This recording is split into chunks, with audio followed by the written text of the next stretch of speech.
자, 4월 28일 금요일 장 끝나고 주말 영상을 좀 올려드립니다. 이 영상은 유튜브 제 채널 통해서도 보실 수 있고, 그 다음에 주식창 통해서도 보실 수 있습니다. 오늘은 시장 얘기와 더불어서 좀 주목할 만한 대안주, 사실 종목 흐름이 그닥 좋지 않기 때문에 종목 얘기 많이 한다라기보다는 핵심적으로 좀 아셔야 되는 것, 또 우리가 좀 밀고 있었던 종목군들 중에서도 흐름 괜찮고 또 좀 관심 있게 볼 것들 좀 설명을 드리도록 하겠습니다. 근데 이제 우선 중요한 건 이건 것 같아요. 앞으로 시장은 어떻게 될까요? 많은 분들이 그리고 우선 공지사항을 좀 드리면, 제가 요즘에 지난주부터 컨디션이 좀 안 좋아하고 목소리가 감기가 너무 심해가지고 그거 말을 많이 하면 자꾸 기침이 너무 많이 나가지고요. 지난주에 국고초 방송을 못했습니다. 근데 제가 이번 주까지 국고초 휴방을 합니다. 아마 다른 분이 하시겠죠? 저는 다음 주부터 국고초 통해서 뵙도록 하겠습니다. 어제보다 오늘 조금 낮이기는 했는데 좀 정말 말이 안 나와가지고, 또 말을 많이 하면 안 되는데 말을 해야 돼가지고 자, 양해 부탁드리도록 하겠습니다. 자, 그러면 이제 시작을 해보도록 할 텐데요. 사실 우리 증시 얘기하기 전에 미국장이 며칠 어떤 식으로 흘러갔는지 한번 보도록 할게요. 이거 S&P 500인데요. 주목되는 건 사실 이 이틀입니다. 잘 보시게 되면 이번 주 화요일이죠. 이날은 이제 화요일입니다. S&P 500이 장중에 마이너스 1.5%나 급락했던 바로 여기 퍼스트 리퍼블릭 이슈가 다시 불거졌습니다. 은행 리스크가. 물론 이것이 대형 은행으로 번지지 않는다. 샌프란시스코의 대표 이제 지방은행인데, 사실 지난번 SVB 사태 이후에 좀 살아남은 쪽이죠. 그럼에도 그 우려가 다시 번지고 있습니다. 예금이 엄청나게 빠지고 있다. 그래서 대형 은행으로 흘러가고 있다. 아무튼 근데 중요한 건 이 악재가 양 이틀 흔들어댔습니다. 이때 실적은 지금은 이제 사실 지표, 그 다음에 실적, 그 다음에 이번 주에 있었던 FRC 악재. 근데 기업 실적이 좋죠. 이번에 좋았죠. FRC에 묻혔단 말이에요. 그런데 이거는 이제 목요일 장이죠. 목요일 날 사실 메타가 급등하고, 메타는 제가 과거에 작년 메타가 처음으로 구조조정을 해가지고 전체 인력의 10%인가를 감축하는 게 지난 22년 작년 11월 6일이었나? 제가 요때 국고처에 가서 여러분들한테 메타가 바닥을 쳤습니다. 이게 바닥 신호라고 그랬고, 그때가 대략 한 $90 정도 됐고요. 지금은 $240 정도 되는데, 제가 이때 $300 이상을 본다라고 그랬습니다. 자, 그만큼 지금 메타는 변하고 있죠. 여기에 구글 실적 좋았고요. 그래서 사실은 여기서 중요한 거는 이틀간의 음봉을 S&P 500이 감싸는 양봉이 나왔다는 거. 은행 리스크가 뛰어넘고 있다는 거죠. 자, 나스닥입니다. 이틀 동안 흔들렸던 게 그죠? 목요일장에 완전히 벗어났습니다. 물론 오늘 밤 발표되는 PC가 또 주목이 됩니다. 그거는 좀 이따 좀 한번 얘기해 드리고요.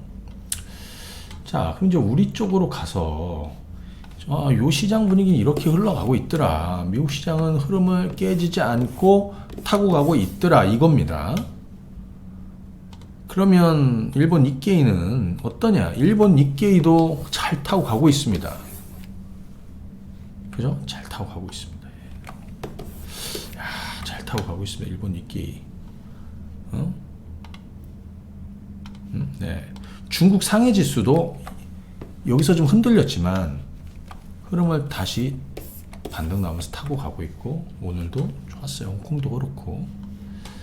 자, 근데 유독 아쉽게도 대한민국 증시는 여기에 흐름을 편승하지 못하고 있다. 그죠? 자, 우리 코스피입니다. 지난 5거래일 동안 시장이 빠졌습니다.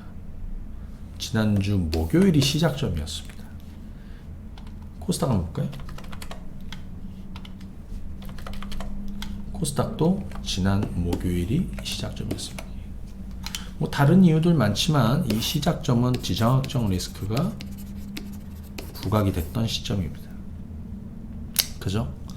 그러면서 이 지정학적 리스크로 투매도 나오고 특히 2차전지 쪽에서 먼저 매도가 많이 나오면서 이리저리 빠지고 환율은 올라오고 여기에 최근에 SG증권 관련해 무더기 하한가 사태 주가 조작 막 뒤숭숭합니다. 여기에 금융감독원이 이제 관리감독을 좀 강화하겠다라는 내용부터 해서 흉흉합니다.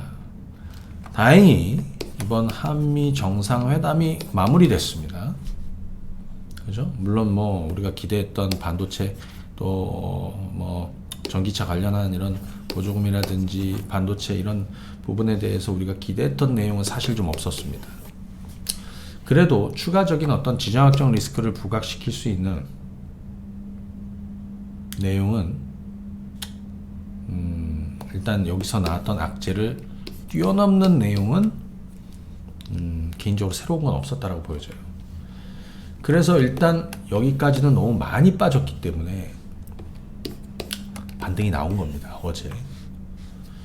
그럼 오늘은 또 왜 이러냐? 오늘은 플러스 한 1% 올랐다가 마이너스 1% 정도로 마무리됐잖아요. 마이너스 0.8 코스닥은. 코스피는 소폭 플러스인데 오늘은 또 미국 시장이 너무 좋았어요. 그래서 갭상승 출발하니까 이렇게 된 거야. 전강 후 약으로. 어제 같은 건 뭡니까? 어제는 전약 후강이죠. 왜? 어제는 장중에 마이너스권으로 밀렸습니다. 마이너스 1%나 밀렸습니다. 여러분들 코스피 한번 보실까요?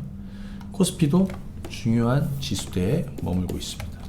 그래서 기술적으로 지금 국내 증시는 코스피도 61선의 지지를 받고 있고 코스닥도 61선의 지지를 받는다.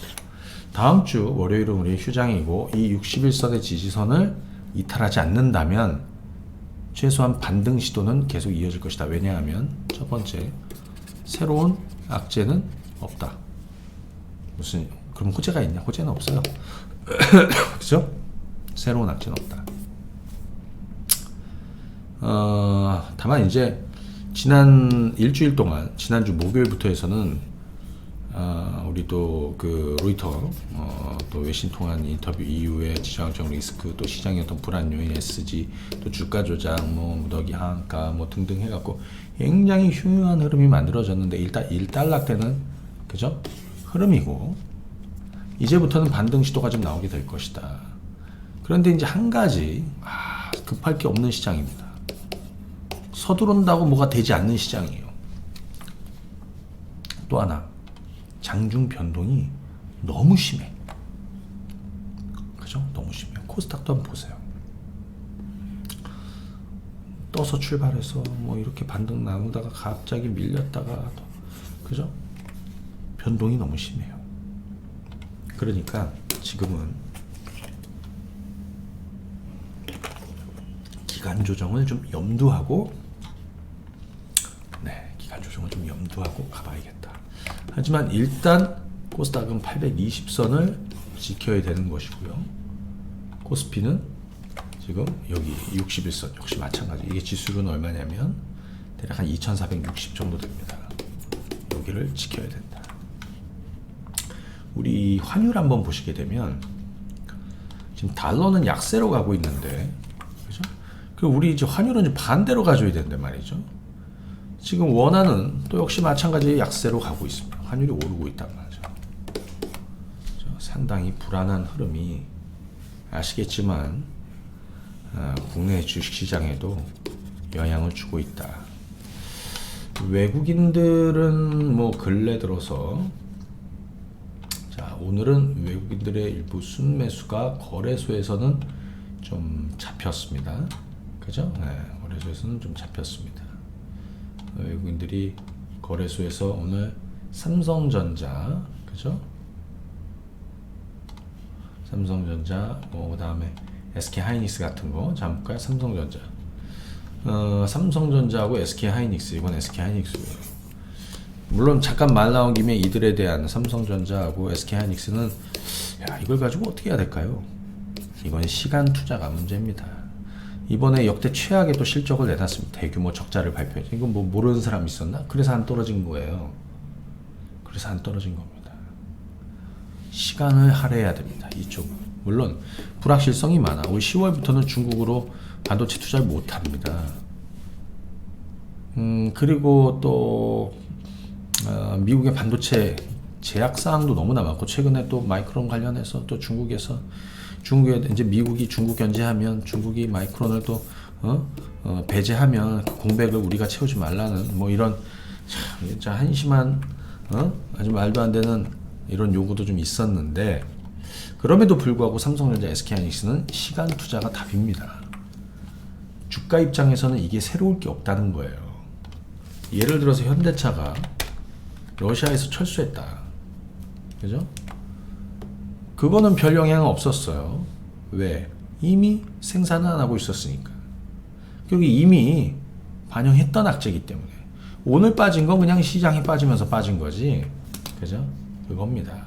물론 기대했던 현대차 보조금 관련한 부분이나 이런 게 없었다라는 것도 뭐 악재가 되겠지만, 뭐 시장 분위기가 또 그랬다는 거예요. 자, 그래서 여기서 좀 결론을 내보면, 지금부터는 서두르지 말자. 제가 지난주에 그런 얘기를 들었습니다. 지난주 목요일날 지정학적 리스크가 딱 부각되면서 제가 계속 가만히 관망하자는 의견을 계속 드렸습니다. 그리고 한미 정상회담 끝나면 그때서부터 뭔가 액션을 좀 취하자고 그랬는데, 뭐 아주 강한 장이 만들어지지는 않고 있지만, 그래도 시장의 하단을 어느 정도 만든 시장이기 때문에 반등 시도는 이어질 것이다. 또 하나, 또 이런, 물론 뭐 당장 중국에서 사실 이제 이번 한미 정상회담에서 이제 대만 문제 이제 이슈를 또 다뤘기 때문에 중국 외교부가 곧바로 뭐 주중 대사 공사도 조치를 하고, 그다음에 중국 해관 종선은 한국 수입 화물에 대한 검사를 강화하라는 뭐 이런 얘기 있는데, 뭐 이 정도는 뭐 신선한 건 아닌 것 같아요. 이 정도는 이미 지난주에 좀 새로, 그래서 호텔 신라니, 화장품 이런 애들이 반등이 나오기 시작을 했다라는 이런 쪽으로 한번 보시면 될 것 같고, 좀 중요한 내용도 한번 좀 보도록 하겠습니다. 오늘 밤에 PC 지표가 발표가 됩니다. 그죠? 요거 한번, 이거하고 요것까지 한번 좀 보도록 할게요. 자, 그리고 자, 보시게 되면 다음 주에는 제가 이 뻐꾸기 주식에다가 일정을 좀 올려놨는데요. 다음 주 일정인데 이거 한번 체크하시고, 오늘 밤에 PC 지표 발표가 있습니다. PC 지표 발표 있고, 다음 주에는 뭐 실적 발표 일정은 한번 쭉쭉 한번 체크해 보세요. 중요한 건 다음 주 화요일 날 AMD, 뭐 스타벅스도 있고 뭐 파이자 포드인데 AMD가 중요하고, 그다음 퀄컴, 그다음 다음 주 목요일 날 애플이 있습니다. 그런데 다음 주에 ISM 제조 PMI, 자 이게 이제 이미 50 아래로 내려와 있는 상황인데, 자 여기서 더 경기 침체 신호가 확대되는지는 좀 봐야 되겠고요. 또 하나, 다음 주 고용 보고서 발표 있습니다. 매월 첫째 주 주말에 발표되는 고용 보고서. 그 전에 발표되는 졸트, 그죠? 졸트, 예, 이것도 중요하죠. 지난번에는 이게 호재가 됐습니다. 그래서 그거 한번 PC와 더불어서 한번 좀 체크 한번 드리고, 그 다음 넘어가도록 할게요. 아, 죄송합니다. 그래도 많이 좋아진 건데, 자, PC 지난달 PC는 지난달 말에 5% 이제 5% 예상치 5.1이었는데 5% 나왔죠. 그리고 코어는 4.6이 나왔습니다. 예상치를 하회했습니다. 연준이 정책 결정할 때 가장 우선시되는 그 코어 PC이다. 오늘 발표합니다. 지난번에 여기 좀 설명을 좀 드렸어요. 그죠? 네, 여기서 설명을 좀 드렸습니다. 파란 거 서비스 부분이 이렇게 늘어났다. 이거는 주거비죠. 하지만 이번 CPI에서 주거비가 다시 이제 빠지기 시작한 거를 사실 이번 CPI, 그러니까 4월 이번 달에 발표된 3월 CPI에서 우리가 좀 확인은 한 거죠. 그래서 이번에 PC도 이게 조금 내려가지 않을까 이렇게 보고 있는 거고요. 이게 후행한다라고 말씀을 드렸죠. 그죠? 자, 그런데 지금 보시게 되면 어느 정도 나오냐면 코어 CPI가 4.6이었잖아요. 잠깐만요.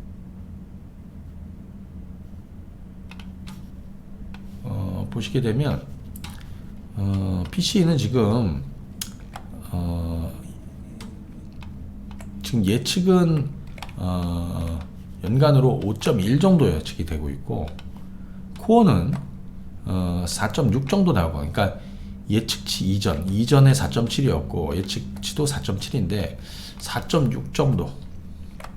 자, 이렇게 하향하는 부분이 되겠죠. 자, 요거는 이제 좀 중요합니다. 또 하나, 우리가 다음 주에 발표되는, 다음 주 주말에 발표되는 고용 보고서까지는 얘기할 필요 없고, 졸트 이거는 어떻게 보냐면요, 이번에는 3월께 나오는 거예요. 여기 보시면 3월 졸트라고 돼 있죠. 왜 4월이 아니고? 졸트는 2월 건 4월에, 3월 거는 5월에, 4월 건 6월에 나옵니다.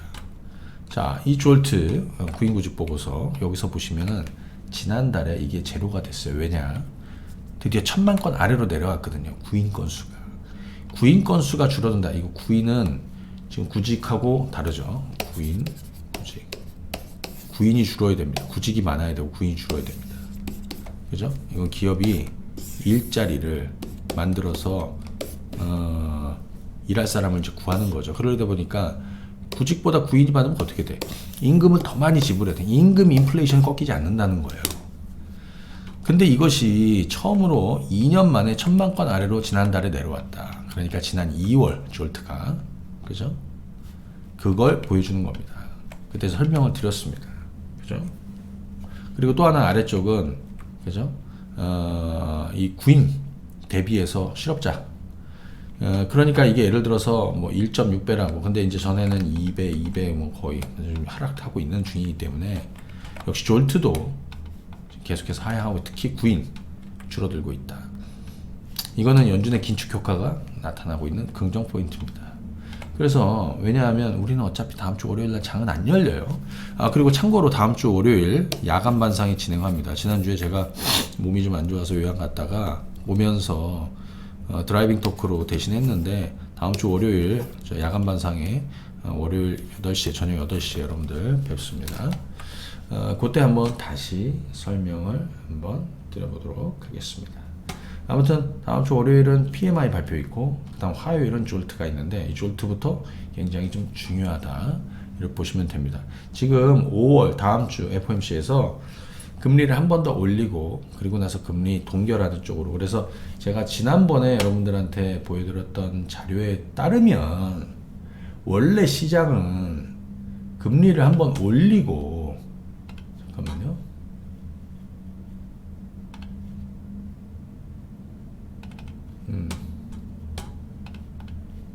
그냥 보여드릴게요. 여기 있어요.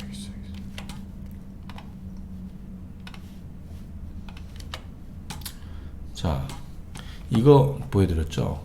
연준이 금리를, 이거는 이제 파란 건 S&P 500입니다. 파란 줄은 그냥 주식 시장이라고 보면 돼. S&P 500. 그리고 여기는 뭐냐면 요거는 금리예요. 그러니까 여기 이제 금리를 계속 올려. 그러다가 여기 동결하는 시점이 있죠.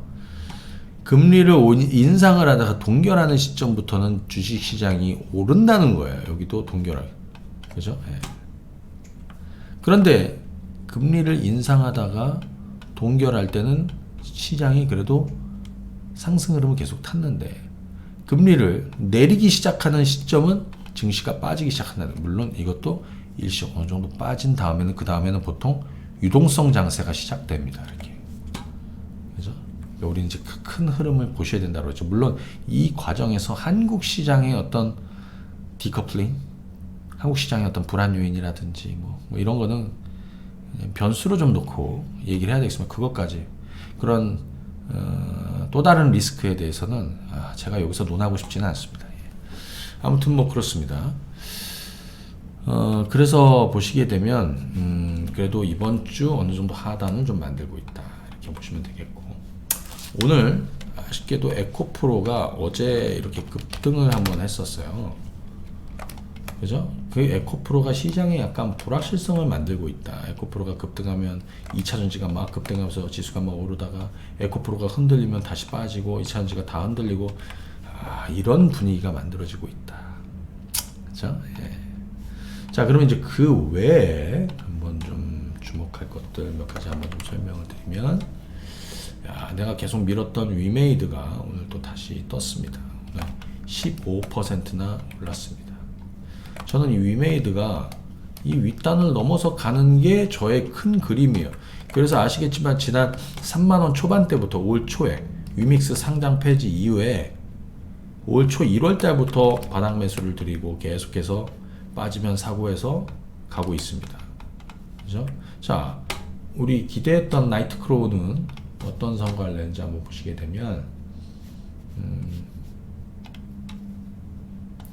자, 위메이드 나이트크로우 출시 첫날 애플 매출 순위 1위로 올라섰다.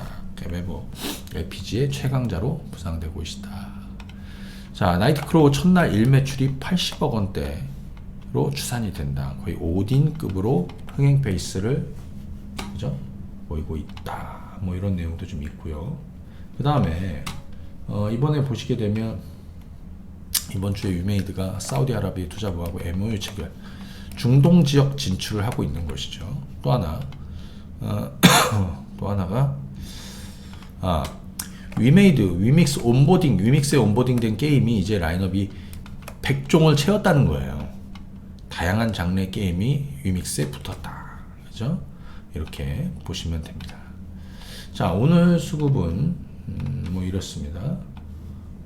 오늘은 개인들이 54만 주를 매도했고 외국인 기관 투신 연기금 3억 번도 많이 들어왔고요. 그래서 뭔가 시작된 오늘 시장 분위기가 괜찮았다면 개인적으로 제가 보기엔 20% 이상 올랐을 거라고 생각이 됩니다. 위메이드, 그러면 위메이드 맥스도 따라가는 것이고요. 최근에 중국에서 파노 재개 소식이 있었고 파노 발급 받았던 내부 시스터즈나 또 이런 종목군들 주가가 오르다가 중국하고 관계가 갑자기 삐그덕거리면서 지난주부터 폭락했지만 다시 반등 나오기 시작을 했고, 일단 그 게임 쪽에서 계속해서 위메이드는 주목해서 보시면서 6만원 이상대를 한번, 그죠? 보고 가야 되겠다 생각입니다. 또 하나 좀 주목이 되는 건 엔터주입니다. 하이브.